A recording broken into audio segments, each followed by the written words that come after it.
High বন্ধুরা, কেমন আছো? আশা করি ভালো আছো। আজকে তোমাদের শিখাবো কিভাবে বট গাছ সুন্দর করে আঁকাতে হয় খুব সহজে। ছোট বাচ্চা যাতে খুব সহজে আঁকাতে পারে সেভাবে দেখাচ্ছি। প্রথমে আমি ভি শেপ দেওয়ার পরে ডালগুলোকে বার করার জন্য ছোট ছোট করে ভি শেপ দিচ্ছি। দেখতে পাচ্ছ খুব সহজেই। যে শিকড়গুলো করার চেষ্টা করলাম। এরপরে একটু ছোট আর একটু তার নিচে একটু ছোট ভি শেপ করলাম। একটু হাঁকাবাঁকা করে দিচ্ছি, বট গাছ যেমন হয় হাঁকাবাঁকা। আর গোড়ার দিকে একটু মোটা হয় সেটা বোঝানোর চেষ্টা করছি। এরপরে শিকড়গুলো করব নিচে, শিকড়গুলো পাশে দুই একটা শিকড় বের করে দিব। মাঝখানে দাগ দিব কাটা কাটা, মানে ফাটা ফাটা আঁশ ফাটা থাকে যেটা গাছের মধ্যে, সেটা বোঝানোর চেষ্টা করছি। তোমরা ভালো করে খেয়াল করো, তাহলে আঁকাতে পারবা খুব সহজেই ছোট্ট বন্ধুরা। এরপরে দেখো পাশে ছোট্ট ডাল দিয়ে দিলাম, মাঝখানে একটু কাটা কাটা দাগ থাকে সেগুলো দিয়ে দিচ্ছি গাছের গুড়ির মধ্যে। দেখতে পাচ্ছ খুব সহজেই।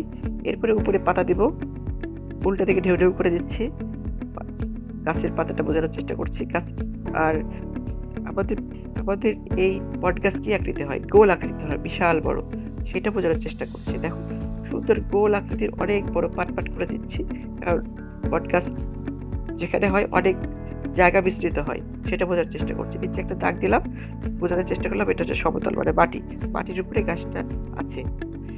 এরপরে আমরা রঙে যাব। রং প্রথমে গাঢ় নীল দিতে হবে। গাঢ় নীল কালারটা যেদিকে দিয়ে দিচ্ছি, প্যাস্টেল কালার দিয়ে করছি, বুঝতে পারছো। সব নিচের দিকে গাঢ় নীল দিয়ে দিচ্ছি। দেখো, কারণ হচ্ছে নিচের দিকে যে কোনো গাছে নিচের দিকে একটু গাঢ় টাইপের হয়, দেখবে যে গাছ থেকে তাকালে বোঝা যাবে নিচের দিকে গাঢ়, পাতাগুলো ডার্ক টাইপের থাকে, সেটা বোঝার চেষ্টা করছি। যার কারণে নিচের দিকে গাঢ় নীল দিলাম। কিছু কিছু জায়গায় একটু উপর দিকেও দিচ্ছি আলো ছায়া বোঝানোর জন্য। এরপরে সবুজ কালারটা দিচ্ছি, সবুজ কালারটা গার্ডের মধ্যে একদম মিল করে দিচ্ছি। দেখতে পাচ্ছ ভালো করে ফিনিশ করতেছি, একদম সাদা না থাকে, দেখতে আরো সুন্দর লাগবে। তখন মনে হবে যে একদম ন্যাচারাল গাছ, বট গাছ, সেটা বোঝানোর চেষ্টা করছি। যেখানে যেখানে গিল দিয়েছিলাম সেখানে সেখানেই আমি সবুজ কালার দিয়ে মিলাই দিচ্ছি খুব সহজেই, দেখতেই পাচ্ছ।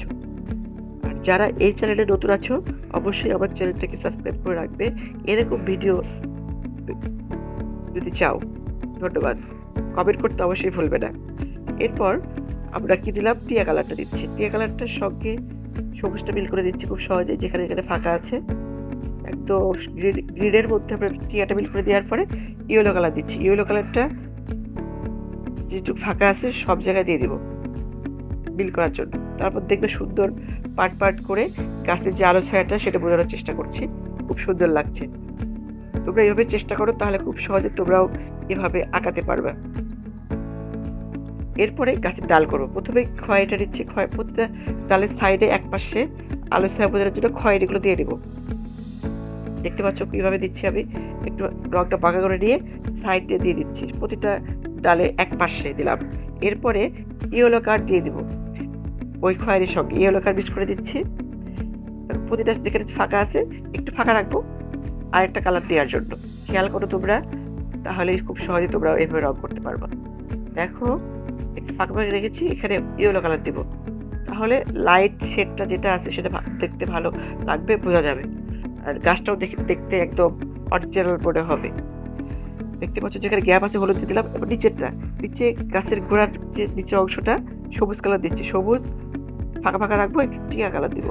দেওয়ার পরে কিছু জায়গায় একটু ইয়েলো কালার দেবো যাতে মাটির কালারটা বোঝানো যায়।